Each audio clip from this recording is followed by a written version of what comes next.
Hello, is it me again?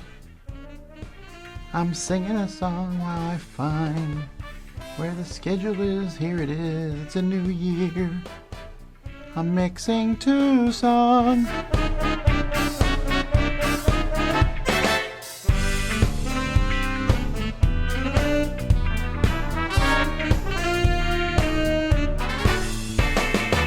Hey everybody, I'm Tom Basso. Welcome to Week in Review. This is where we talk about all the different videos we put out over the past week, give you short summaries of them, and then if you like them, you can find a link to the full video in the description of this. Now, last week the big thing was the marathon, the 30-hour marathon. We played lots of games, so that kind of dominated some of the week. We also launched our Game Found. If you like what we do here in the Dice Tower, consider supporting us. Go to supportdicetower.com. But as it is, we also put up other videos, so let's get to it. Hey everybody, I'm Garcia, and here's what I reviewed last week. It was one thing. It was Pilgrim's Curious Adventures, which I gave a 7.5 to. This is a board game based on an indie video game, and it's very pleasant. It's very beautiful. It has a very a cutesy, esoteric kind of look, which I find incredibly charming. And the gameplay is pretty clean and straightforward while being a little bit puzzly on the positive side and a little bit analysis paralysis inducing on the negative side.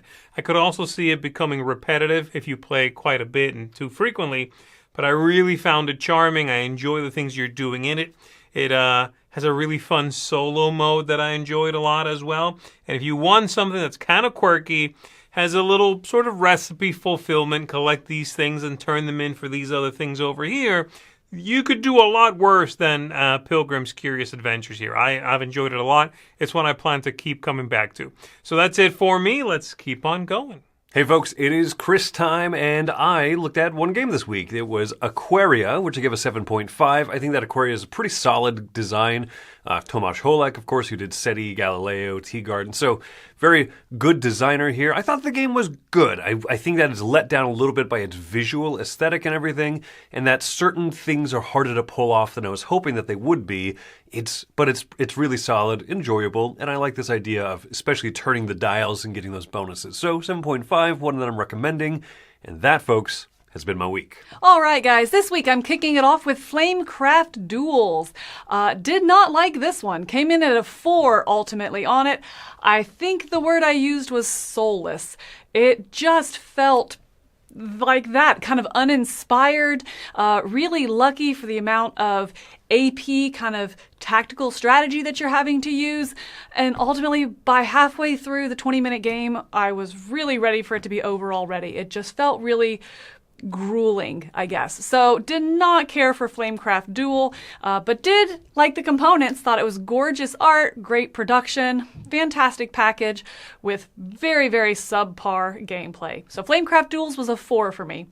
Took a look at Pilgrims Curious Explorers, something of a subtitle. Can't remember the subtitle, but Pilgrims, which is based off the video game as well, came in at a 7 on this one. I did enjoy it, and it was very charming the first couple of plays of it. It did remind me of the world of the video game, but the gameplay is very different. They're puzzly in their own way, but the board game was a little bit light, and I think just kind of waned over time. That charm kind of wore off. So definitely recommend it, especially if you're a fan of the video game, but just know the gameplay, I think it's repetitive after a couple plays. So a 7 for me. And last up, took a look at Formidable Farm. Man, this was an 8 for me. I was blown away by this game. It is not one based on the look that I thought I was going to like, but it just felt nostalgic with this art style onto it. And also it's very light, quick, easy to pick up and very comfortable gameplay right out of the gate. So I enjoy this one. Again, has a high level of luck in it, but in a short game that I think plays really well at 2 players. It's one that I see myself bringing out to the table on those weeknights or just when I want that comfort food kind of game. So Formidable Farm, really enjoying that one. Came in at an 8. That's going to be it for me this week, though. Let's keep going. Hey there, everybody. It's Mike Delisio, and this week I reviewed Blooming Sea from Reiner Knizia and publisher Korea Board Games.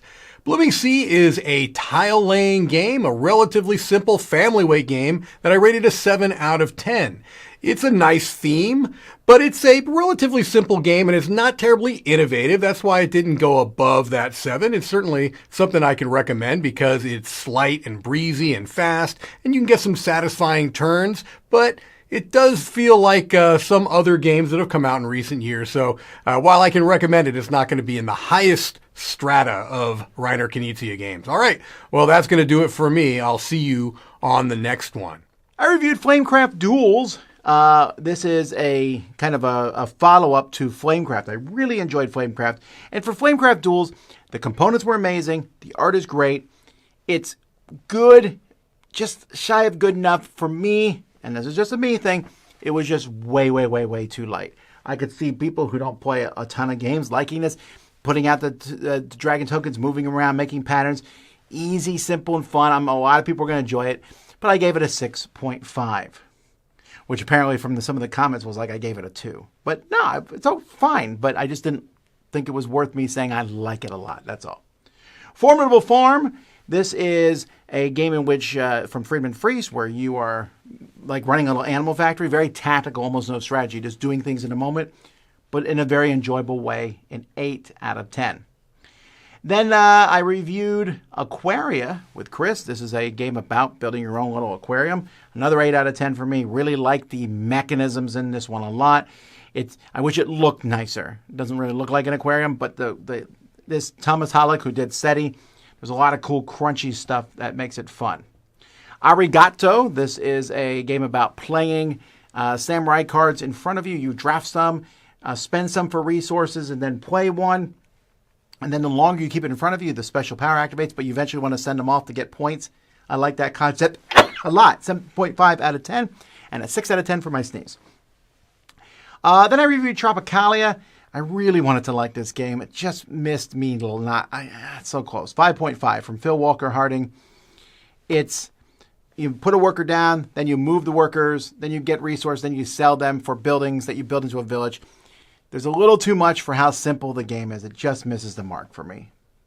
And Zoology. This is a game in which you are an animal. No one else knows you don't know what your own animal is. Everyone else does. And you give clues to people about their animals, and eventually they're going to guess. You can play competitively, cooperatively. I think it works in both situations. A 7 out of 10. Alrighty, well, that's it for today, folks. The top 100 games of all time is coming your way starting in just a few hours. I'll see you then. Until then, I'm Tom Vassell, and this is Week in Review on the Dice Tower.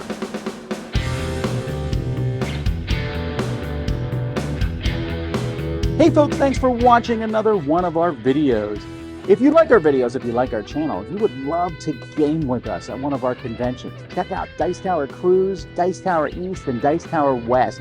Fantastic conventions where we play games with wonderful people, a humongous library, and lots of other events and stuff. Also, don't forget to check out our channel, like and subscribe. I'm Tom Vassell. And apparently I'm supposed to mess with stuff in here. Is that the thing? That's the new gig? That's the new bit? That's the new gag? I spin this wheel. That's hilarious. I poke the dog. Hashtag Poke the Dog Challenge 2026. Hashtag Poke the Dog Challenge 2026.